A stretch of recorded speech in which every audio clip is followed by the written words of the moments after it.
उधर मुल्क में कोरोना के 266 दिनों में आज सबसे कम 10,126 नए मामलों की तस्दीक हुई है। वजारत सेहत की जानिब से जारी करदा आदाद-ओ-शुमार के मुताबिक पिछले 24 घंटों में 332 अमवात दर्ज की गई, जबकि एक दिन में 11,000 से ज्यादा अफराद सेहतयाब हुए हैं। वहीं मुल्क में कोरोना के एक्टिव मामलों में लगातार कमी दर्ज की जा रही है।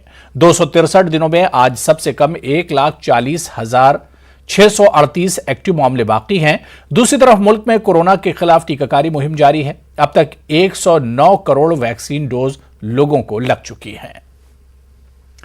तो वहीं आलमी सेहत इदारे के जरिए कोवैक्सीन को हरी झंडी मिलने के बाद बरतानिया इसे इमरजेंसी इस्तेमाल की फहरिस्त में शामिल करने का फैसला किया है। यानी कोवैक्सीन की दोनों डोज ले चुके अफराद को बरतानिया का सफर करने पर क्वारंटीन नहीं किया जाएगा। 22 नवंबर से यह फैसला नाफिज हुआ।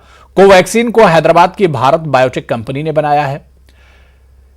एस्ट्राजेनेका वैक्सीन को बरतानिया पिछले महीने इमरजेंसी इस्तेमाल की फहरिस्त में शामिल कर चुका है।